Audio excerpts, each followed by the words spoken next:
Au nom d'Allah, le tout miséricordieux, le très miséricordieux, louange à Allah, le Seigneur des univers, et que l'éloge et le salut soient sur notre prophète Mohammed, sur sa famille, ses compagnons et tous ses suiveurs avec bienfaisance, jusqu'au jour de rétribution. Ceci dit, nous lisons ici une fatwa importante de l'éminent savant Cheikh Abdul Muhsin Al-Abbad, qu'Allah le préserve, et qui porte sur un point de la description de la prière.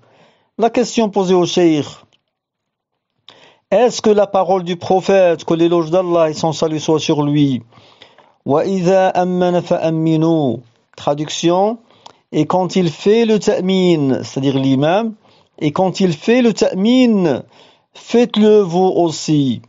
Est-ce que cette parole s'inscrit sous cette dernière règle, c'est-à-dire la règle de iradatul fi'l, qu'on peut traduire par quand il veut faire, nom du traducteur, c'est-à-dire est-ce que le ta'min du suiveur, du prieur qui prie derrière son imam, est-ce que son ta'min commence quand son imam veut faire son ta'min à lui?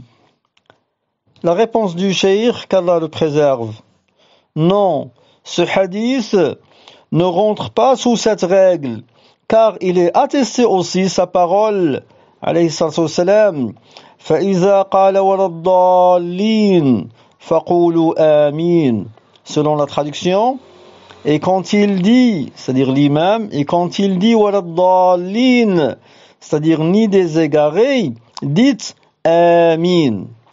Et l'imam lui-même, quand il termine par وَلَا الضَّالِّينَ, il dit Amin. Quand il dit وَلَا الضَّالِّينَ, les prieurs disent Amin. Donc sa parole, et quand il fait le ta'min, faites donc le ta'min, son sens est clarifié par l'autre version, à savoir, selon la traduction, et quand l'imam dit wala dallin, alors dites Amin.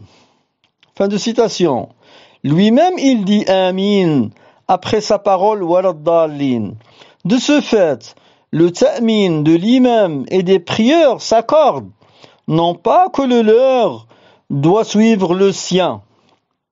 Et Cheikh Al-Albani, qu'Allah lui fasse miséricorde, avait cet avis, c'est-à-dire l'avis comme quoi le prieur ne commence le ta'min que lorsque son imam le commence lui-même. Cheikh Al-Albani avait cet avis, mais il est revenu de cet avis-là, comme il est attesté dans le début du livre Sahih al-Targhib wa al-Tarhib. Fin de la parole du Cheikh Abdul Muhsin Al-Abbad, qu'Allah le préserve. Nom du traducteur: en résumé, le prieur prononce le ta'min après avoir entendu wala dallin prononcé par son imam. Et il n'attend pas que celui-ci, c'est-à-dire l'imam, commence à prononcer le ta'min, et Allah est plus savant. Walhamdulillahi Rabbil Alamin.